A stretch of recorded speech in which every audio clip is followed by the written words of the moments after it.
Ludite returns video. Yeah, whatever. Another response video, so we'll just go through it. It's mostly going to be just about paraphrases and what the game is about accurately describing what somebody else believes before you can argue it. And straw man, these are philosophical concepts, right? Arguing with straw men, arguing with something that doesn't exist, just for the, because it's easy. This is the real argument, harder argument to argue with. So anyway, that's all he does here. It's just it's sort of a waste entirely, because I don't think he paraphrases me correctly on a single argument. Unlike Inmendham, who apparently crawled out of his mother's womb possessing omniscience, I'm riddled with contradictions. Right, riddled with contradictions. I mean, I'm just saying, you go through your life and you're still riddled with contradictions. I just find that sort of amazing, because really I think the only thing that can riddle you is some sort of confusion about evolution versus theism, some sort of theism, some sort of, seeing a creation purpose, some sort of intelligence in the design. So you either do the unintelligent design thing or you do the intelligent design thing. I'm just arguing that the thing that gave me any advantage, if there's an advantage in philosophy, is the fact that I basically declared adults liars really, really early. Like, their fourth sentence, I was already like, what? You're going with this story? That's all you got? I mean, I already, there was sort of game over. And I lived in an environment, in the South, full of bugs and critters and things, and so I could see what nature was every single day when I went outside. And yeah, so it just was all kind of obvious what was going on here, because there was no delusion to make it unobvious. You could just see the carnage. You could see this. Everything's just a victim of the circumstance. I mean, it's written all over it. There's no method to the madness. There's just madness. Reportedly, Inmendham is defined in part by the complete absence of any epistemic, metaethical, or existential ambivalence, and on numerous occasions has stated something to the effect of, well, since childhood I've known such and such is the case, and then wears that like some kind of badge of honor.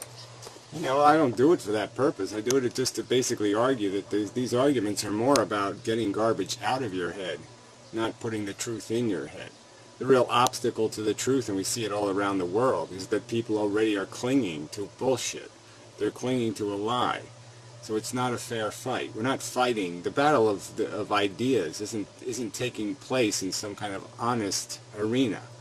People are going in with an agenda. Okay, they're cheating as even spectators. They're active participants in manipulating and distorting the truth all over the place to their advantages. And not, like I said, the truth hasn't gotten a fair trial. And so yeah, I'm just arguing that the truth doesn't require any complex conceptual understanding. You don't need to know trigonometry or calculus or algebra.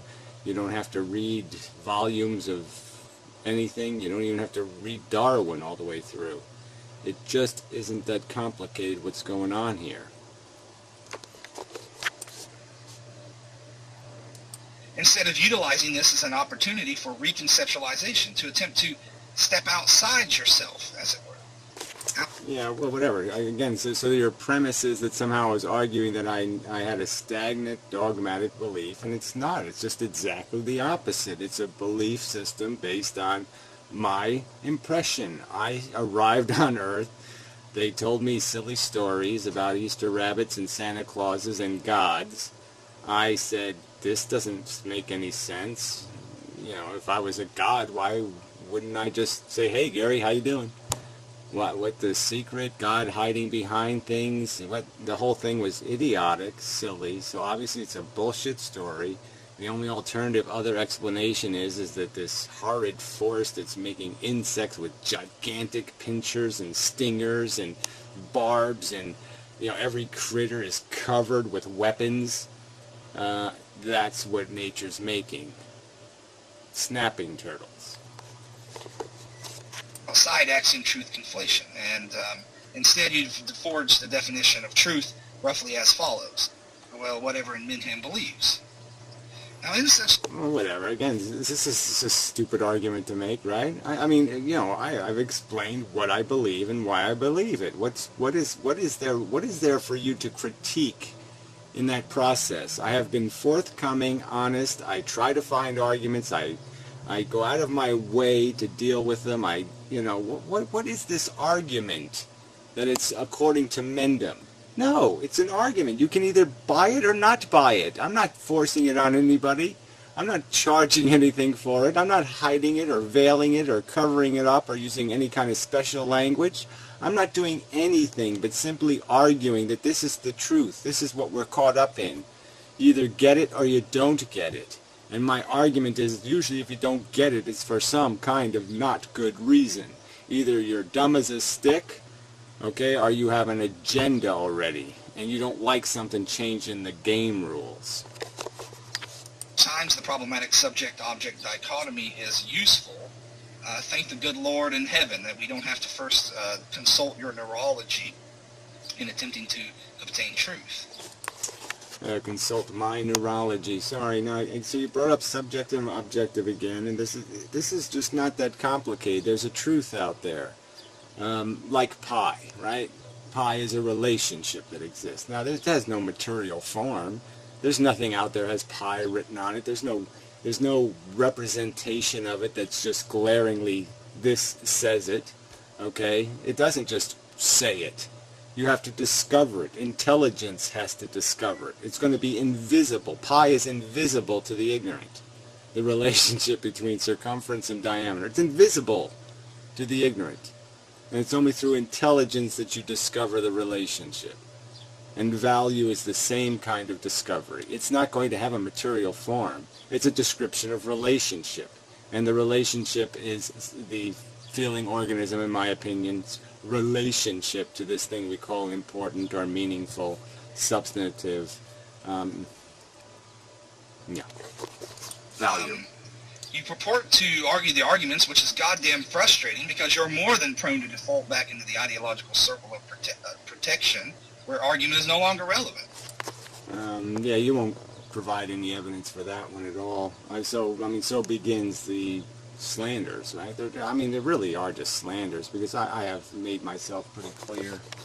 So, for example, in your latest video, you proceed once again presupposing the hedonic asymmetry when that thing has been more destroyed than Hiroshima was in 1945. Well, you can say that. That's it, but whatever. I am not... You want to, again, put words in my mouth. Fine. You want to just red bait. I have to defend Stalin. I have to defend Goebbels. Well, fuck you. I don't have to. I have my own philosophy. I'm not selling their philosophy. The fact that you can tear down somebody else's philosophy doesn't mean you did anything to my philosophy, retard. So again, this is just absolute nonsense. You want to keep changing the game rules. Well, go ahead, change them all you want, but they're not my rules. I never said there's some thing over here called a true positive, and then there's things over here called true negatives. I never said that. That's not my philosophy, retard, so I don't have to argue a philosophy that claims that, stupid fuck. Gee, this is such a straw man. You bastard. I never even used the word asymmetry before Benatar. All right, it really isn't my argument. And obviously, Benatar's asymmetry is a clear one. Why don't you just deal with that? Why do you have to convolute everything? Oh, that's right, you have to convolute because you can't deal with the arguments that are really on the table. And I see now that debating the hedonic asymmetry with you, among other things, is about as fruitful as debating a brick wall. Or whatever. Why should I have to debate some obscure, irrelevant philosophy that nobody has advocated or brought up explicitly? Why is that my obligation? Why do you get to change my philosophy into something else and force me to argue it in the form you've converted it into? Why? I mean, that's just obnoxious. And then what am I to do but laugh when you then reference anti-phantasmagorical brick walls of truth? Now, you state that the truth should... I don't even know what that even means again. So what is your point? Again, I can't make it any clearer, okay? You want to play with a word like hedonism, go ahead and play with it. I'm calling foul. You cannot call something a hedonistic asymmetry, all right? You just can't. You want to play a game like that and pretend that's the truth, that hedonism somehow is risk averse and is negative utilitarianism? Well, I'd say that's just got to be a lie. Okay, there's no way you convert hedonism into those things. So this is just, again, why should I tolerate this? Why should I have to argue again? Why should I have to defend Stalin to defend socialism? Why? When, even if it kills you, fair enough, but in that you do not value life, I suppose this wouldn't be much of a sacrifice. But let's say instead of the truth killing you, it tortured 10,000 babies. Should the Well, whatever. Like the truth could do that, right? So you have a preposterous thought experiment. So you're saying that the truth wouldn't win in the end? The argument is, the reason why the truth has to win is because the truth has all probability on its side. You've always got to invest in the truth, because we know what lies do. We know what falsehoods do in terms of creating a mess. All right? Truth is more likely to solve a problem than a lie is. And so it's just a matter of principle. You have to invest in the thing that's the reliable winner, and you have to avoid the thing that's the reliable loser. That's the only point being made here. All right, so you want to argue some kind of preposterous nonsense that somehow the truth is going to create, it's going to make you less capable of dealing with the world, and somehow more suffering is going to be created by you believing the truth or understanding the truth. Well, that can only be true in a very short term, right? That can only be like a half-truth. Could only create some kind of harm. So in the end, though, truth would rectify that, right? So you still have to invest in truth. And truth is kind of a staircase thing. You can't just jump over stairs. You can't be unaccountable to stairs. And many truths are built on the previous stair existing. So if you don't accept that stair, you can never go any further on that branch of truth.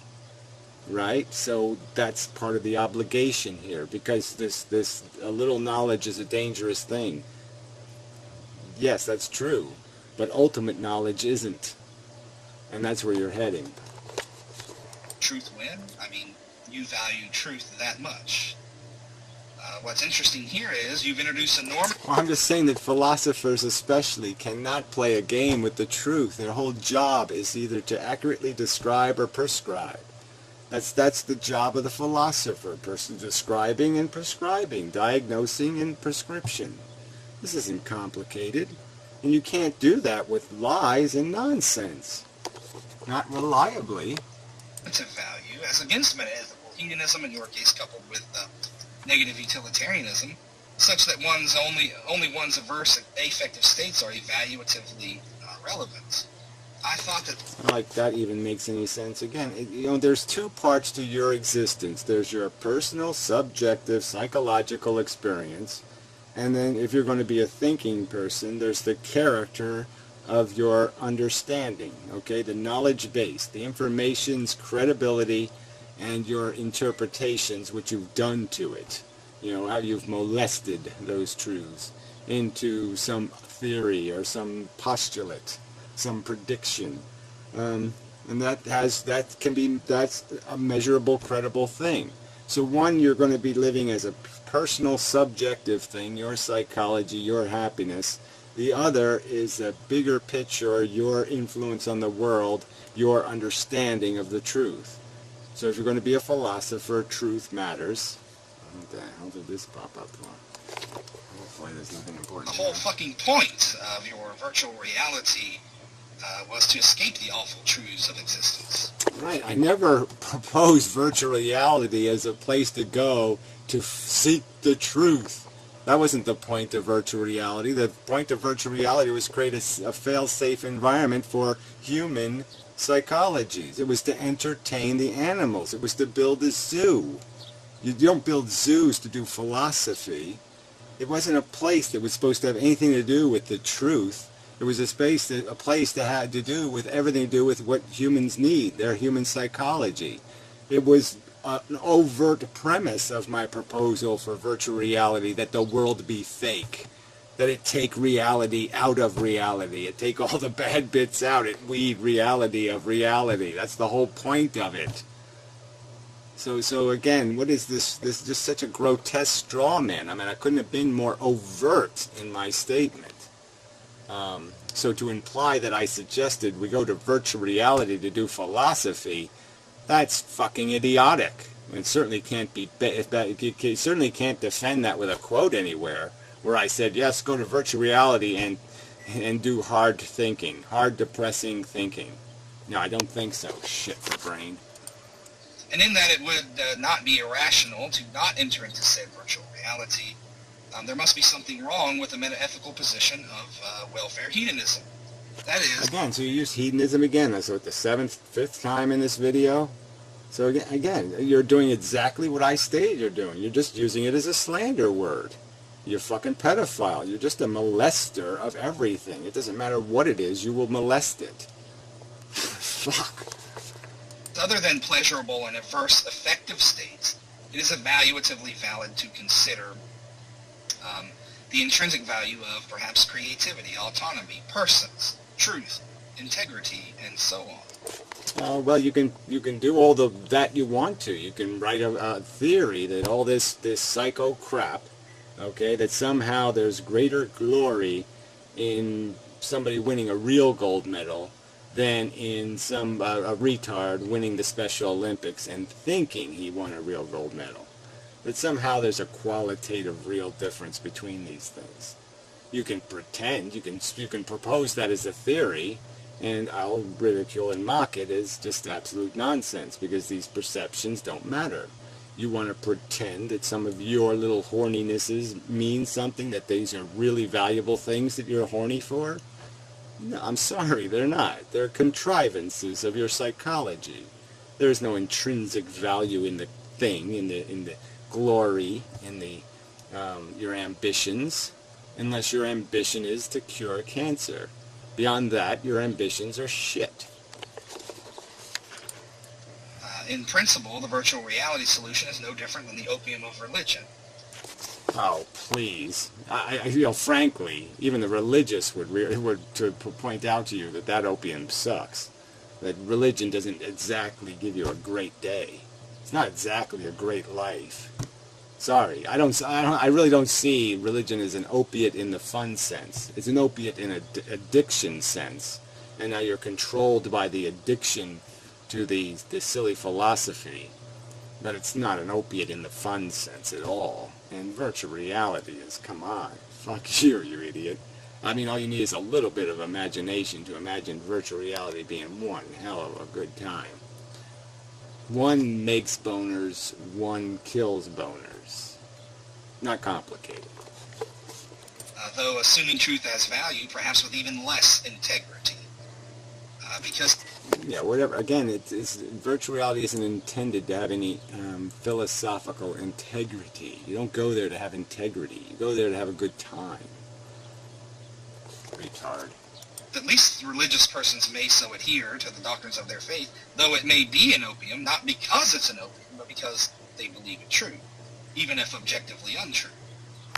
Where choosing virtual... And once again, I don't see it as any kind of good time, okay? So, like I said, I don't even see how you can stretch these comparisons at all. This is a silly comparison. Again, you're just attempting to slander virtual reality with religion, which is... They couldn't be further apart. One claims that the world is imperfect, we can make it better, at least for our psychology.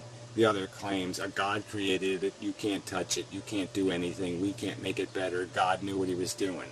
I mean really, can you get two philosophies on further ends of the stick? Can they be further apart, and you're going to slander one with the other? I mean, you're just such an abuser. Reality is to actively choose delusion on its face. So by your own reasoning, one should reject entering your virtual reality. Well, every time you sleep with a woman, you delude yourself. I mean, we're all living delusions. That's the whole point. Our psychology is dependent on them. You know, delusions that give us hope and give us capacity to play this life game, to step out of the reality and navigate moments of this without burden. I mean, it's just a normal functionality requires you to do that. The only argument for virtual reality is it does it for you. It synthetically does all that work. It does all that filtering and creates a world where you don't have to filter, where you don't have to narrow your perception. And here we were thinking you were without contradiction. So again, you're going to accuse somebody of being self-contradictory or making contradictory statements based on just the lousiest of evidence. It's just slander. You're just a slandering propagandist. It's obvious to anybody with any decency or integrity should call foul. But obviously, people like Dew in the Morning, little skanky cunts, have no integrity. It's just, you're just disgusting. This is disgusting behavior. This contradiction was easy to unravel, right? This is not a complex contradiction. What's the contradiction? I've never claimed virtual reality as a source of wisdom. I've claimed it to be a source of entertainment, safe entertainment. We can't blow up the world in virtual reality. You can't hurt real victims in virtual reality. I've said all these things. It's the perfect fail-safe solution to the human dilemma. And yet you can't understand. Similarly, you espouse a dyed-in-wool welfare state consequentialism. I support a welfare state consequentialism. No, let's go on. And the next berate parents for being selfish in having children. But a value state... I mean, look, again, these things are very different, right? You can't tell the difference between caring for victims and stopping perpetrators. I mean, clearly, when you're having kids, you're a perpetrator. When the kids exist, they're victims. Jeez, not complicated. Consequences are all that are prudentially relevant. Intentionality is morally irrelevant. Well, it's not about a moral claim, is it, shithead? So again, you just keep lying. Where have I talked about morality? Nowhere. I talk pragmatically about what is required. What is conducive to civilized behavior? Oh, civilizing understanding and principle.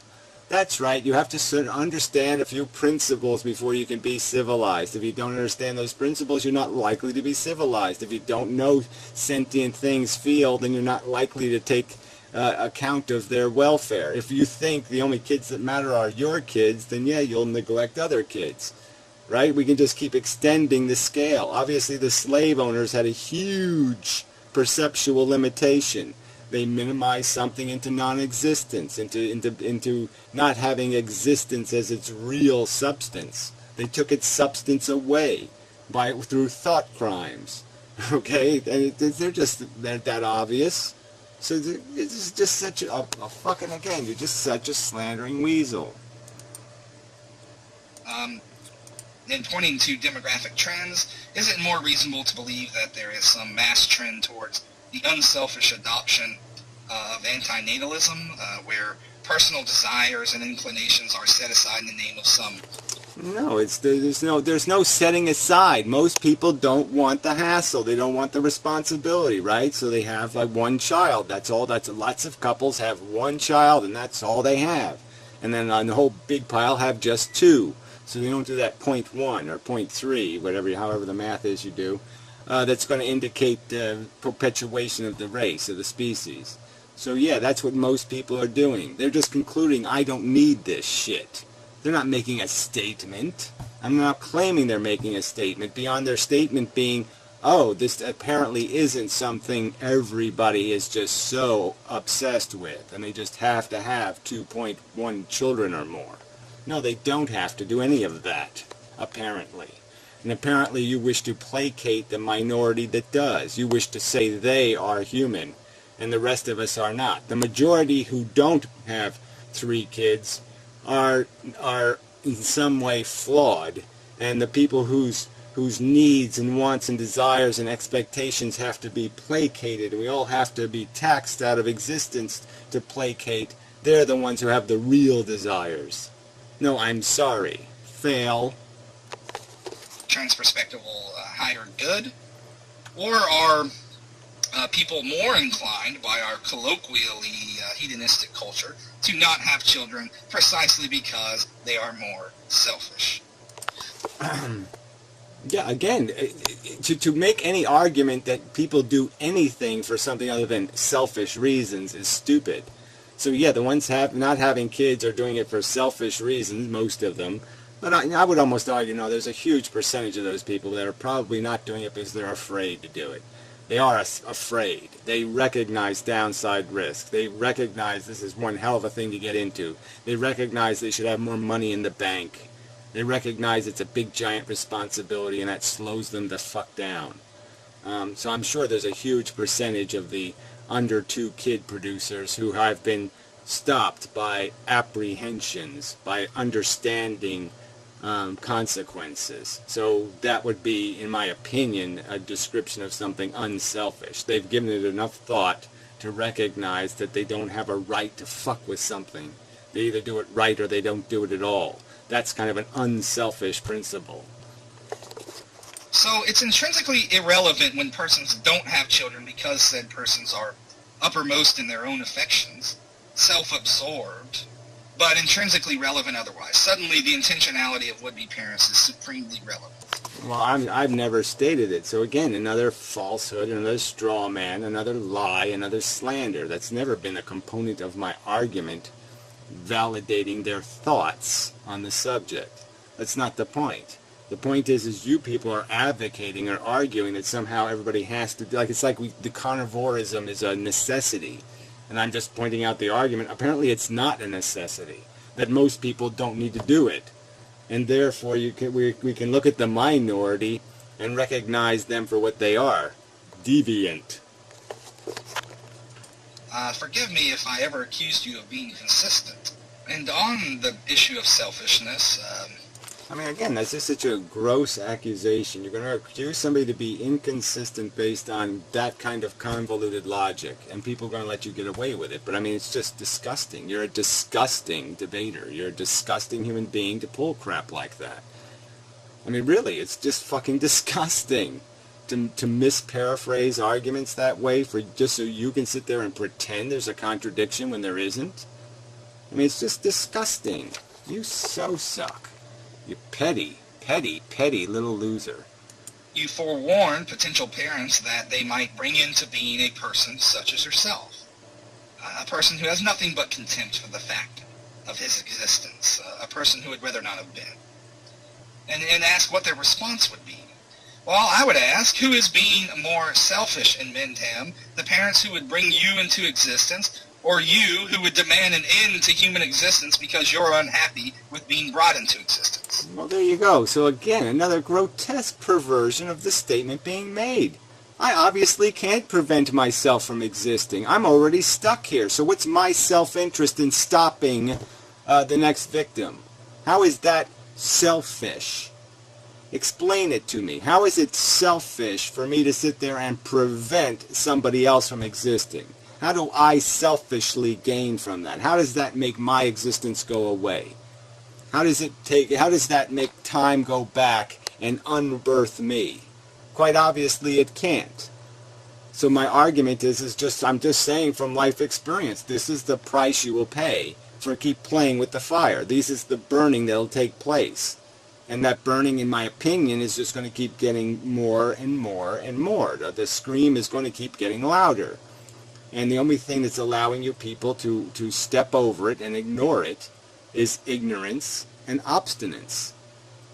Your own vanity is so fucking compelling that you just can't admit that, yes, my perception of the need for me to have spawn in the world is entirely vain.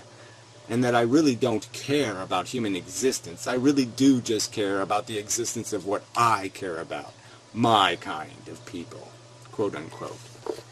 I mean, really, if the world, if you could take all the white people and give them polygraph tests, right? Let's just take all the white people and all the black people, put them in two different places, and we'll say, look, the future of the human race, guess what? Something's going to happen, and all the white people are going to die, and there's just going to be black people, or vice versa.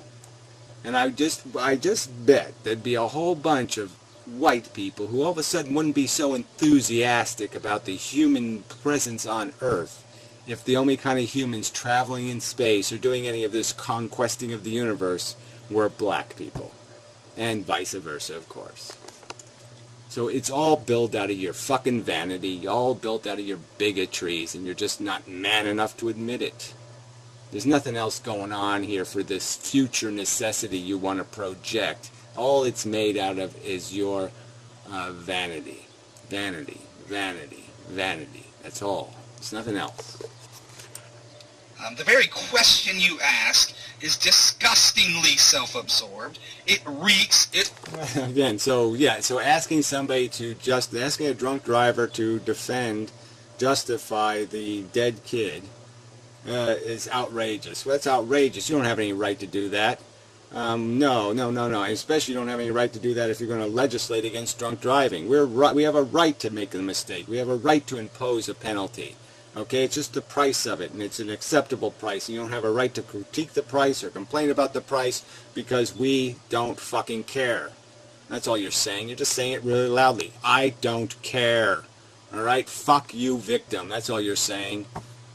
and then to add insult to the injury, you're sitting there and perverting the argument as if I am attempting to gain some graft by preventing some future, like it's like a rape victim fighting to prevent a future rape victim, and you're calling that selfishness. Fuck you. Overflows with selfishness.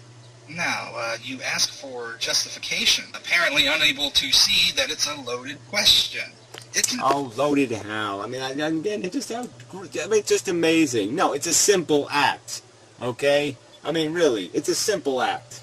Okay, you're going to create a new human being. You're going to do an experiment. You're going to play God.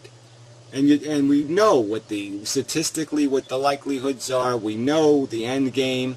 We know they have kids, and then they have kids, and then a certain number of them are going to die, and then a certain number of them are going to die a bad way in nursing homes or whatever. Blah, blah. We can go down the whole scenario, and it'd be your chunk of that slop that we call humanity. And you're saying you have a right, and I'm just saying where? What's your justification? Where's your authority come from?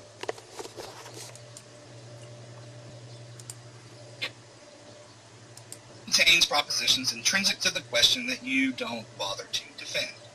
For example, as I've already highlighted, the question assumes mental states have causal import, which your own philosophy of mind rejects. Well, again, so that's a lie. I mean, my philosophy of mind is that it's a necessary part of our evolution, of our functionality, of improving us, is knowledge. Knowledge moves between human beings. There must be conversation. There must be understanding. If these things don't happen, there will be no requisite behavior. The behavior can't be separated from the necessary conversation, the necessary understanding, the necessary experiential enlightenment. These things must take place for there to be an action change. It can't take place any other way. The ingredients must move. They must be baked through this engine of determinism. Consistent materialism rejects the notions that reasons for actions are causes, or that intentionality is causally efficacious. Efficacious. Again, I mean, how could it not be? He's basically, you know what he just basically said there? Knowing to wash your hands before you eat isn't going to benefit you. Or, I mean, it's all of those little safety rules. You know, just thinking about check the ladder before you climb up on it, or check the little clamps, or all the little any safety rule, all that stuff. Now, that's all just nonsense. This is some crazy person made that up. That doesn't have anything to do with anything real. It's not the real world at all. I mean, it's just an imbecilic argument. Of course, knowledge is power. Fuck nut. Notions of justification are thereby completely superfluous relative to the states of affairs actualized in the world. Oh, it's just nonsense. Obviously, there's got to be logic behind actions, and that's what the justification is merely demanding, is the logic behind the action. What is the probabilistic outcome produced by this beneficial logic? Show me the logic that makes you think this is the right thing to do. I mean, it's a necessary to you're defending a model. I'm asking you, run the model. Let me see it not blow up. Explain to me how that's not going to blow up. it's a perfectly reasonable expectation. You pour gasoline on a dog and have a book of matches in your hand, and what am I supposed to say? Is, what are you doing? What is this going to accomplish? How is this going to work? These justifications must be produced because they're part of the valuable necessity of understanding that must exist before you can be a god. Obviously, drunks and retards do not make great buildings, or even they probably don't even cook a good can of soup. I cannot fathom how you fail to see this. Now, moreover, the question presupposes, if it is anything other than a psychological phenomenon, the moral realism at issue. Qual moral nihilism justification never inheres as anything but, perhaps, a comforting psychological delusion. Yeah, well, so now he's going to get into this argument that there's no value in the universe, and it's his dogma. I don't see any logic defending that nonsense. There's a ton of stuff that you can only see when you're intelligent. Intelligence makes things visible, and one of the things it makes visible is an understanding of value. It's the formula. It exists in the math of the universe itself, in the material form, in the structure. There are things that have qualitative states. They generate them. Living things generate these states. And it's not complex. It's complex in form, but it's not complex to recognize because I rode in it. I'm driving one of them right now. I am one of them right now. I mean, there's no doubt about the fact that this is a significant experience, that this mouse and a living mouse are not the same thing by any stretch, and one generates value, reality, and one does not. God, you suck. Nihilist cunts. But unreflective of any normative truths, as there are no normative truths. There's the dogma, right? Where do you declare this from? So there's pi doesn't exist, because pi can't be demonstrated beyond showing me the actual matter. I mean, you can't put the formula itself in a jar. You can't do anything with it. I mean, it's an abstraction. It's a definition, a description of relationship. Therefore, pi doesn't exist. It doesn't exist as a relationship.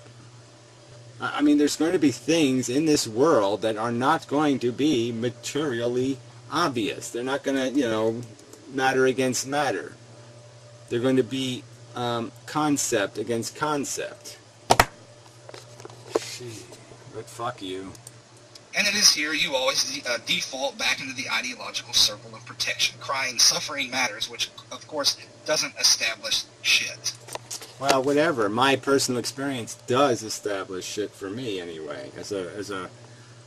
Like I said, you can't take it away from me. I'm certainly sitting here saying I'm conscious. What's the biggest feature of consciousness? Oh, yeah, I have this preposterously capacity to have these preposterously negative experiences and these really interesting, fun experiences. And this is what I live in. I live in a world where I can feel really interesting, like in a good, fun, tingly boner way, or I can feel really obnoxiously horrid. And that this stuff that I feel just screams value. It just says it. It's just overtly going value. And there's just no way I cannot understand what it's saying. It's screaming, I'm creating value. And you're telling me that experience doesn't mean anything. That's just an illusion. That's just a figment of my imagination. So now we're back to... So these are the premise of your nihilist cunt arguments, is that you're going to negate the existence of value, and then you're going to waste people's time talking about how the world, like it matters what you think. Why would it matter whether it all blew up or it didn't blow up? Why would it matter whether there was 7 billion people ended up in a gulag and had nails shoved in their eyes? Why would it make any difference whether it was completely preposterously stupid? Why are you on the internet making arguments if you believe there's no value, shithead? I mean, you talk about a contradiction. I mean, jeebs. You're wearing women's fucking underwear on this subject, shit for brain.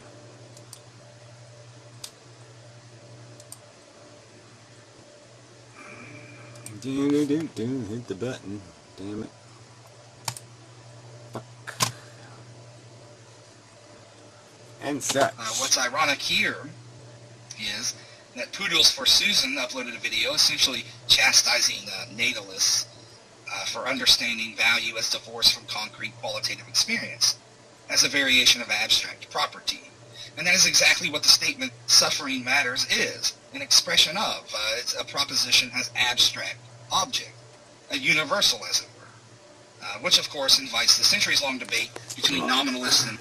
No, it doesn't. I mean, you've got to make a distinction between these different statements being made. The statement being made is that sentience create value. That's the universal. All right? How much value, in what form the value is, whether the positive experience have real positive weight or whether the negative experience have more those are the things that can be argued as constituents once you've established the framework. But the framework is that the welfare, the comfort state of a sentient is always meaningful. It's always valuable. It's in a state. It's either comfortable or it's uncomfortable. That's a different statement than "I want kids." That value statement, "I deserve," "I'm entitled to." Those value statements are on a whole different plane of function. What's important is what their need. The fact that parents need kids has to be addressed. You have to find some other way to satisfy them or give them comfort if they need comfort. Their comfort does require addressing. The question is do they have a right to address it this way? Just like, does a pedophile have a right to molest a child to satisfy its need? Does a rapist have a right to rape because it has a need or an impulse? No, that argument is, of course not. Shit. Realist, and of course attempts to inject normativity into what may be a transperspectively normativeless universe. Well, again, you want to keep pretending there's no truth regarding value in the universe. Again, why are you on the internet? Why? I mean, I don't have any problem just saying, look, if that's what you really believe, asshole, if you think it's too complicated for us to address value, it's somehow too obscure, you can't figure out that sentient creatures create value by having sentient experience, and that's the only place value comes from anywhere in the universe. Nothing in the universe could possibly mean anything unless it could somehow affect or harm a feeling thing. If you have some other theory where value could be derived, fine, I'll listen to it, but I don't think we have anything to talk about then. If you don't agree that sentient creatures are in value states, that their welfare is the only thing that creates value in the universe, then we have nothing to talk about. I mean, it's as fundamental to a conversation as you can get. It is creating the language. I mean, we just won't have any, it's like the difference between speaking Chinese and speaking English. There's just no compatibility here. This can't work if you don't have this common function, this common verbiage, this common structure. This is so foundational.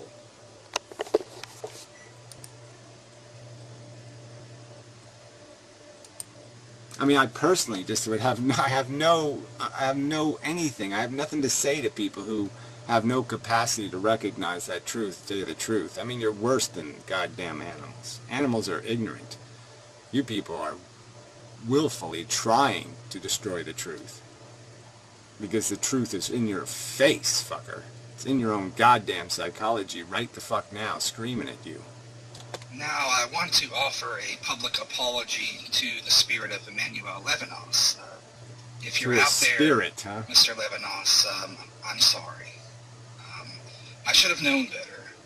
In my defense of Efilism, than to introduce your thinking into the mix. Not because of any absence of value, but because I should have predicted that Inmendham would ingest a 2-liter bottle of milk of magnesia and shit all over it. Yeah, so again, this is taking the high road, huh? So people make all these accusations. Have I done this to any of people on, this is just, what the fuck is this bullshit?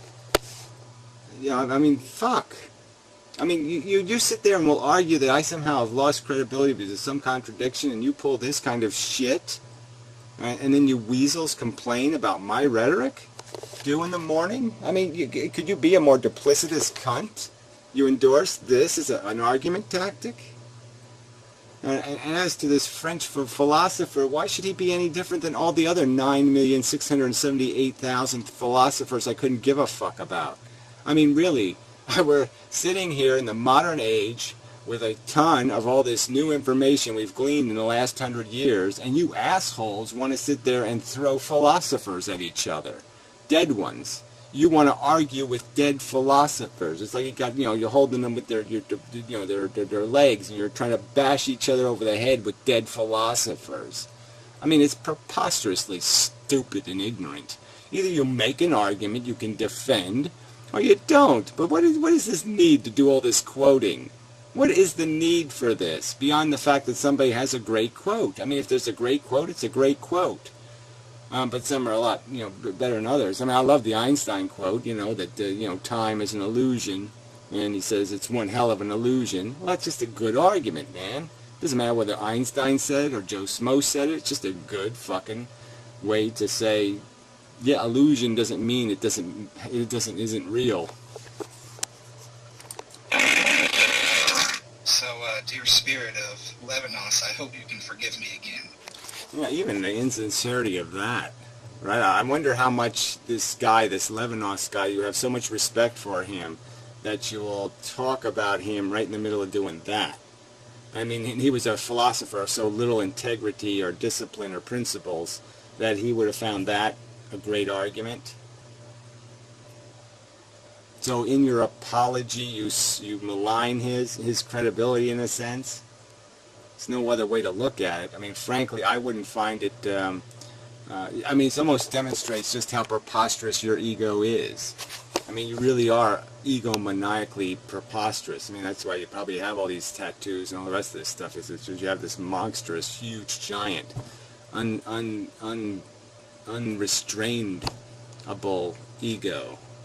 Just how obnoxious that is, that you would think that, yes, Mr. French philosopher guy, I'm going to put a fart joke right in the middle of a discussion of your philosophy. Wow. So you're not only competent to create life, you're also competent to play with another guy's reputation and name and philosophy and stick for all time a big fart joke right in the middle of it while you're apologizing. Yeah, right, that makes sense. But if being is understood in part as being as process of being replication, then Schopenhauer's will to life would seem an expression of being, thus understood. Yeah, whatever. I mean, you want to pretend that your being is something to do with your reproductive organs and the decision that is the decision now to have kids, right? We understand the process. We can still have good sex without having... The connection between sex and kids has been broken by technology. It's now a matter of choice. You choose to procreate, and why do you do it? Well, it's a selfish reason. It's not a good reason. That is, will, as the will to life, would seem otherwise in ethics, where ethics is otherwise than being. And behold the will to power. Nietzsche argued that the will to power is stronger and more universal than the will to life, antecedent, as it were. And this... Yeah, whatever. So now you're just putting in all this propaganda, this religion of yours in here, this dogma of Nietzsche, the Nietzschean dogma. I think there is such a thing as a will to power anyway. We know what our will is made out of. Again, food, sex, ego. There's nothing else happening inside of you, buddy. Might be where we could discover an ethic of otherwise than being, while not shunning being as process. Not shunning being as process. Yeah, obviously we're in process, but the point is that we can understand the game we're playing. That's all.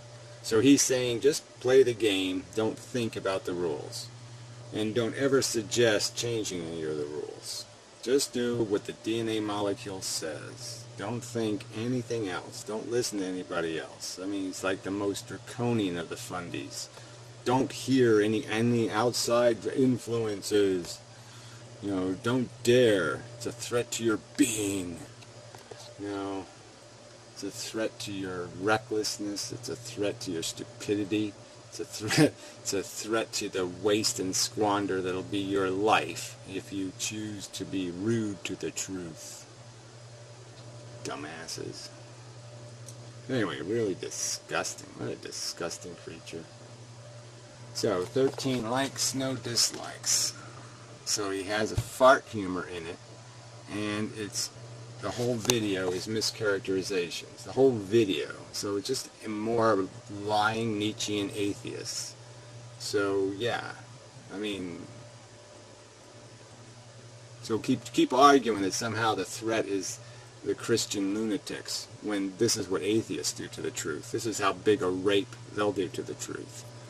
They have no principles or integrity or decency. They're disgusting behavior. Fucking assholes. So anyway, enough said. I'll save this comment section for later, I suppose. See who shows up.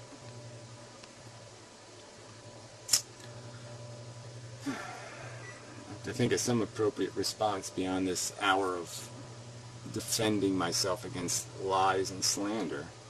I mean, he does deserve some sort of touche. More than defending myself against his outrageous accusations. He should be harmed in some way. He should have, an act of aggression come his way. Disgusting jackasses.